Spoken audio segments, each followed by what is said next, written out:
Haleluya, haleluya, haleluya. Yesu Kristo ashimwe, ndabasuhuje mu izina rya Yesu Kristo bene data. Abo tubana mu mwanya wa niba ture buri gitondo, wowe uri hano mu gihugu cyacu cy'u Rwanda, bari ku migabane itandukanye y'isi. Dukomeze kuba mu bihe byiza byo gusenga, dukomeje kwiragiza Imana.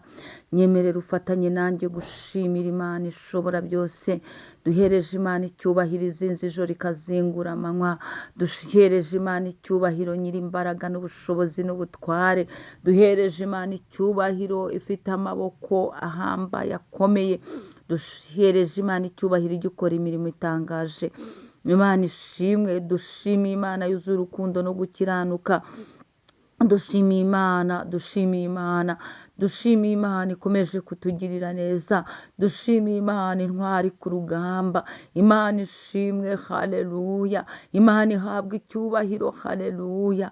Imana nishimwe. Iki gitondo turi imbere y'Imana, turayishimiye. Nyemerera nawe ushima Imana. Shima Imana warayibonye. Shima Imana yarakwimanye. Shima Imana yarakurengeye. Shimira Imana ibyo yakoze warabyaye. Shimira Imana wowe wari umaze iminsi rwose uri mu byifuzo, igihe wari utwite wabonaga bikomeye ariko Imana yarahabaye. Shimira Imana wowe warengewe n'Imana mu manza zitandukanye. Imana ishimwe, haleluya. Shimira Imana wowe wapfubyiwe, Imana yarakureze warakuze. Imana ishimwe, haleluya. Shimira Imana wowe watawe, wowe wibagiranye ariko Imana ikakurinda ikakugirira neza. Imana ishimwe. Shimira Imana, ntiwabura ibyo ushimira Imana. Shimira Imana, shimira Imana. Iki gitondo tubanje gushimira iyera, tuyishimiye iby'imirimo itangaza yakoze. Dushimiye Imana yatwimanye, dushimiye Imana yatubambiye amahema, dushimiye Imana, dushimiye intwari ku rugamba, dushimiye Imana, dushimiye Imana, dushimiye Imana igikora imirimo n'ibitangaza. Haleluya, haleluya. Imana ishimwe. Twari tubanje gushima Imana. Ndabashuhuje bene data, inshuti zanjye, abakristo b'itorero Rayon Mountain Church mu Rwanda, aho muri hose Imana ibishimire ibanezeze. Imana ibuzuze umwuka wera, imbaraga n'amavuta. Mugire ibihe byiza byo gusenga, mu buhame mu bihe byiza byo gusenga. Ugendane mu mutima wawe kuzura kumva ushaka Imana bundi bushya, kandi ujye ugenda ushima Imana wibuka iby'Imana yakoze. Iki gitondo rero muri kumwe na Bishop Leonire, umushumba w'itorero Rayon Mountain Church mu Rwanda. Turacyari mu bihe byiza byo gusenga, turacyasenga Imana, ariko iki cyumweru turi kwibaza ngo mbese aho imyitwarire yacu ni mizima. Niyo mpamvu twagiye muri teme ivuga ngo iby'Imana yanga ni ibi. Turashaka kureba yuko mu kuba turi abakristo, mu kuba duhamya Yesu Kristo nk'umwami n'umukiza wacu, ese nta rubanza ruturiho? Ese dufite imyitwarire myiza? Mu Kristo ujye ugenda wirebera muri iyi ndorerwamo uvuga ngo ese aho ibintu byanjye biri tayari imbere y'Imana. Impanda ivuze aka kamwanya Yesu Kristo agarutse gutwara itorero, nakumva amazina yanjye nkitaba. Ahangaha niho umukristo agomba kureba neza, kavuga ngo ngenda nte, ese imyitwariro yanjye ishimwa n'Imana?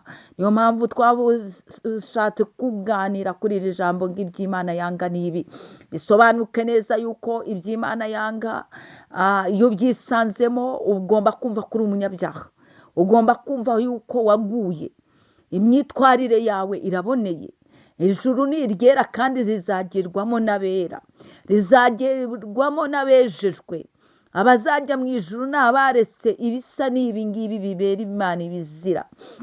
Abazajya mu ijuru, abazumva impanda, ni abitunganya ku gato no ku kanini. Abazajya mu ijuru bakumva impanda, ni abarekuye rwose icyaha n'igisa nacyo, bakitandukanya nabyo. Abo ngabo nibo bana b'Imana, abo ngabo nibo bazabona Imana. Yewe ntago Imana ikunda akavuyo, ntago ikunda ibintu by'akajagatiro, ntago ibikunda umuntu bivangavanga. Oya, Imana irera kandi izabonwa n'abera, izabonwa izabonwa n'abantu biyambuye imyambaro y'ibyaha, izabonwa n'abantu bakeye ku mitima, izabonwa n'abantu bamaramaje. Yewe icyo nkwifuriza ni uko nawe iby'Imana yanga nawe wabyanga. Ijambo ryaratubwiye, turacyari mu Migani, igitabo cya Salomo, Imigani 6, duhereye ku murongo wa 12 kugeza kuri 16. aho ngaho niho turi, niryo jambo turi kuganiraho. Ijambo ritangira rivuga ngo ibyo Imana yanga ni ibi. Ritangira rero 12 rivuga ngo umuntu w'ikiburaburyo, umuntu w'inkozi y'ibibi. Uwo nguwo umuntu ukora ibibi aba ari ikiburaburyo, ngo aba ari inkozi y'ibibi. Imana idusange ngo niwe ugendana umunwa ugoreka. Imana itugire neza. Ni ukuvuga ngo uwo muntu agendana umunwa ugoreka, icyiza akacyita ikibi, ikibi akacyita icyiza. Niwe ugendana umunwa ugoreka. Uwo muntu rero ni wasanga uba mu bantu bahimbahimba bagoreka ibintu, usaba Imana imbabazi. Birashoboka ko ubikora utazi ko ari icyaha, ariko ndagira ngo nkubwire icyo ni ikintu Imana yanga. Hanyuma tugeze kuri 16, twasanze hari ibintu Imana yanga. Hari ibintu Imana yanga, hariho ibintu 6 ndetse 7 Imana yanga. Ejo twavugaga ku muntu ubeshya. Uyu munsi reka dukomeze twumve ijambo ry'Imana icyo ditubwira. Hariho ibintu 6 ndetse 7 Uwiteka yanga bimubera ikizira ni ibi: amaso y'ubwibone, ururimi rubeshya. Iryo jambo twariganiriyeho ejo. Amaboko avusha amaraso y'utariho urubanza. Imana itubabarire, Imana idusange. Birashoboka ko wavuga ngo amaboko yawe ntiyigeze avusha amaraso y'utariho urubanza, ariko ndagira ngo nkubwire n'uwo mutima wawe ujya wifuriza ibibi umuntu, ndetse wamubona ukumva yapfa, ukavuga ngo uriya ntacyo amaze. Ijambo ry'Uwiteka rimanukanye ubukana bukomeye muri iki gitondo, ngo amaboko avusha amaraso y'utariho urubanza. Birashoboka ko abantu benshi bakunda kwimahoroniza cyane, bakishyira mu mahoro rwose, ariko niwabona mwene so ukumva utamwishimiye, ukumva utifuje yuko uriya mubyeyi aberewe no guheka, aberewe no gukikira, ukumva wuzuye ishyari, buriya uba warangije kumva umwana we yavaho, yapfa nawe ubwe yapfa. Ururimi rwawe hari igihe rwatuye ijambo ribi, uravuga ngo uriya aragapfa. Arapfa waramuremye, arapfa wamuhaye iminsi yo kubaho. Uramenye ntukavume uwo utaremye. Ukumva umwifurije kuvaho, ukumva umwifurije gupfa, ukumva umwifurije rwose ko ibyo byarangira. Ayiwe, ndetse wumva inkuru ze mbi, wumva yuko yahuye n'ikibazo, bikagutera kubyina, ukishima cyane ukabicikiriza. Amaboko avusha utariho urubanza, ukifuriza ibibi umuntu utanazi, ukifuriza ibibi umuntu utazi uburyo abayeho, icyo Imana yamwanditseho ntabwo ukizi, ukifuriza umuntu ko yapfa, ukanamugambanira ngo apfe, ukumva ibintu bye byose byasenyagurika. Imana igusange, Imana ikugirire neza. Imbabazi z'Imana uyu munsi nugarukiraho, wowe wavushije amaraso atariho urubanza. Birashoboka ko wicanye rwose, birashoboka ko wishe, birashoboka ko wakuyemo inda, birashoboka yuko uriya mwana wamwishe nta mpamvu. Ayiwe data we, Imana ikugirire neza. Imbabazi z'Imana zonyine ziba arizo zigusanga aka kamwanya muri iki gitondo. Ijambo rirakubwiye ngo kuvusha amaraso atariho urubanza. Ayiwe, Imana ikugirire neza.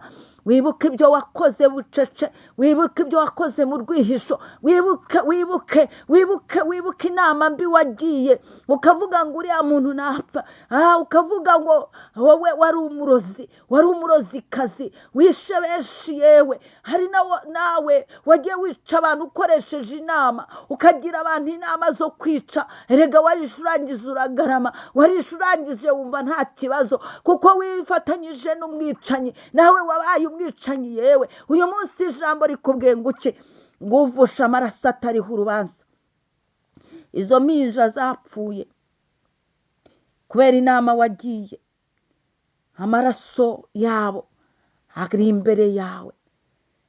Imana ibyo ngishyo ibyanga urunuka kandi bikaba ikizira imbere y'Uwiteka Imana.